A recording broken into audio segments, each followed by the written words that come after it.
So, let's go ahead and get this party started, shall we?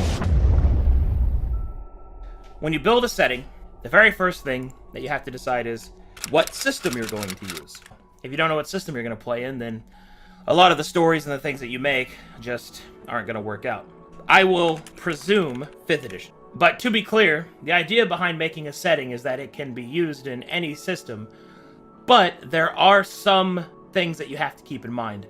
Some systems are more geared towards certain types of play, so what's important is that you at least decide what the home system of a setting is. Where do you start? My suggestion is pretty straightforward. I always start with the geography, because to me, the most basic part of your world is going to be what the players are standing on. Now, how do you decide geography? There's a lot of different things that you want to do when you're deciding geography. Most notably, is this a land, sea, or sky-based world? Meaning, is there going to be a lot more sailing and water interaction? Is there going to be more land interaction? Or if there's going to be more sky interaction? It should be noted that sky interaction also means space or the astral sea. The idea behind it is what landmarks and what terrain is going to be more prominent. It should be noted, most games are land-based. That isn't a bad thing. That's just literally how storytelling works. Nearly every story told take place walking around on land. But you do have to decide which of those pieces are going to be your focus. Once you've decided that focus, so let's say you chose land, then you decide how much of the other two that you want to involve. My suggestion is that if you want to have a pretty balanced experience, you want to have land be about 70% of your interaction. You want to have the sea probably about 20% of your interaction, and then you want the sky to be 10%.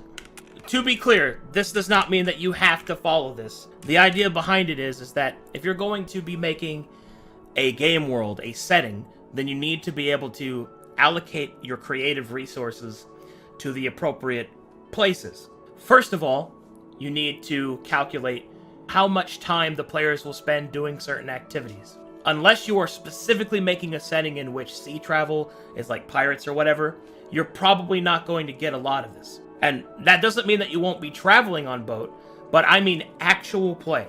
Now, the sky is even less often used because for you to actually play in the sky, you have to first of all have access to it with flight through various means, such as technological advancement, or in the more common practice, you're high enough level to.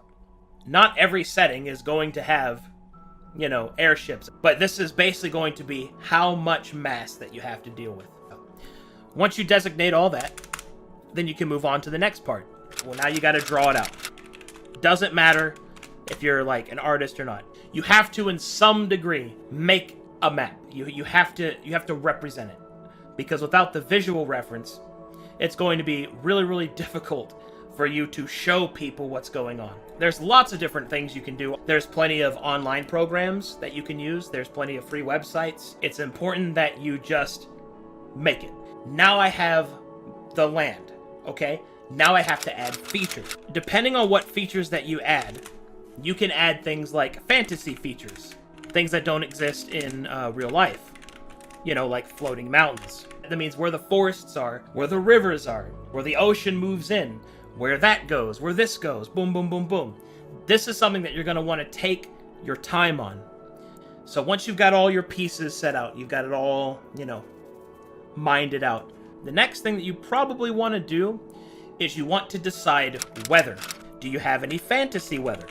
Are you going to make weather that's natural? Because once you decide weather, then you can decide seasons. How many? Does it change?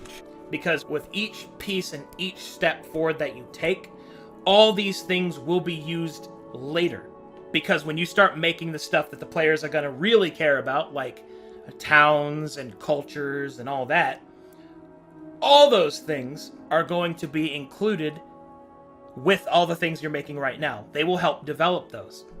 And then finally, we end with develop full biomes. You want to develop full biomes based off of all the other things that you've done. You've got your geography, you've got your geographical features, you've got your weather. Now you can make biomes. And you can also make all kinds of cool, like, fantasy biomes if you really want to. It's really up to you. Example of fantasy weather? Sure, a blood rain.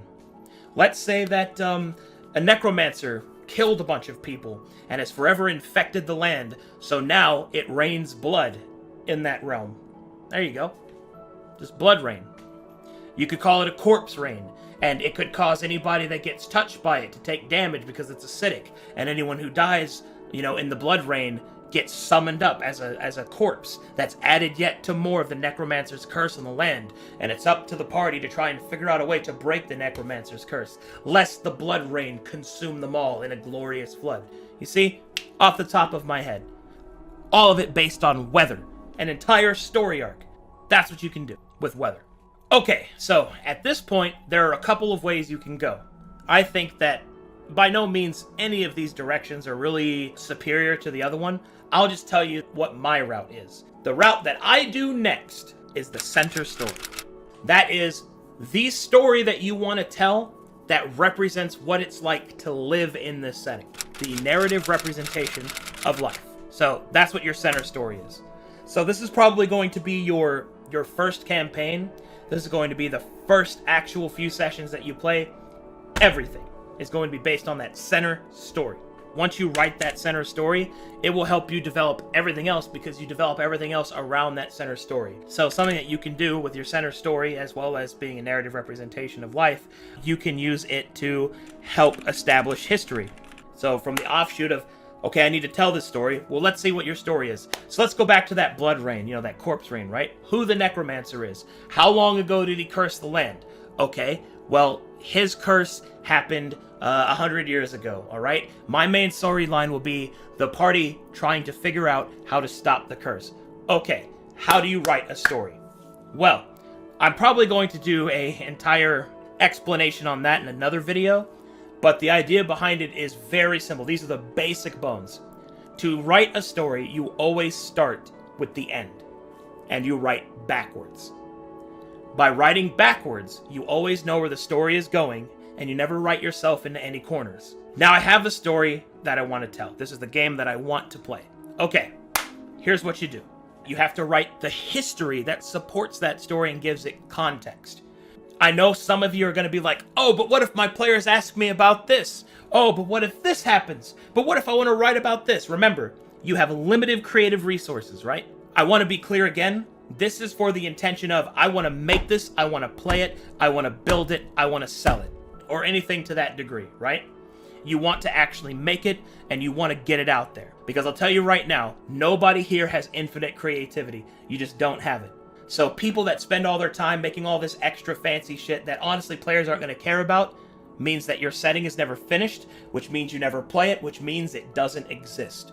My objective is to get you to make your own stuff, to get it out there, and to start playing. Because without playing, you're not going to develop it further. Back to what I was saying. You want to create a history that is contextual to the center story that your players will be experiencing. Will some of them ask you, can you tell me about the history of this tree? They might, but what they're probably going to actually care about is, who is the necromancer? Well, how did he find that power? How long ago did he live? You see what I mean? That's contextual. That's relevance. Relevance is key when you're writing history. If it's not relevant to the center story, you probably don't need it. Once you've written your history, then you establish technology level. Tech level is there purely to support the context of the story. So, why does the necromancer walk this route? Right?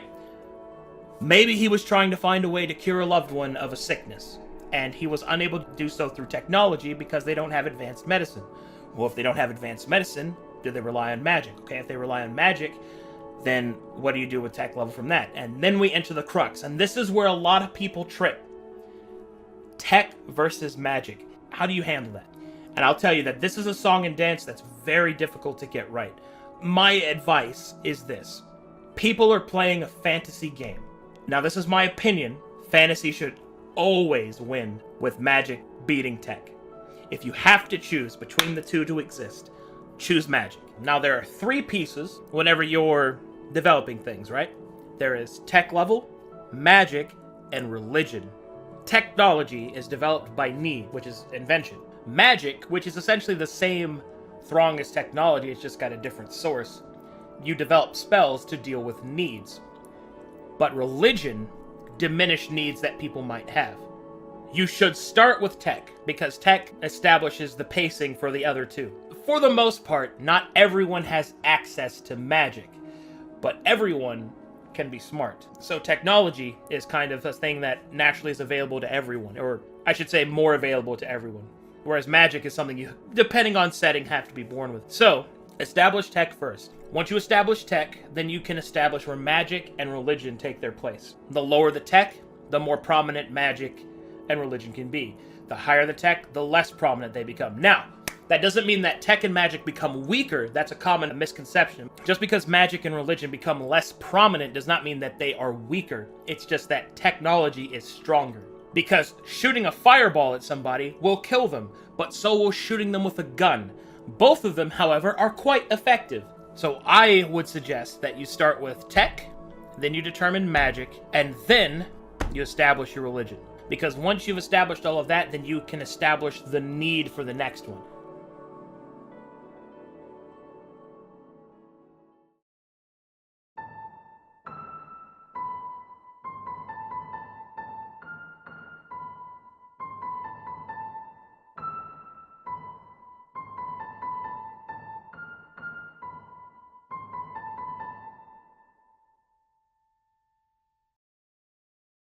Boxers, because violence.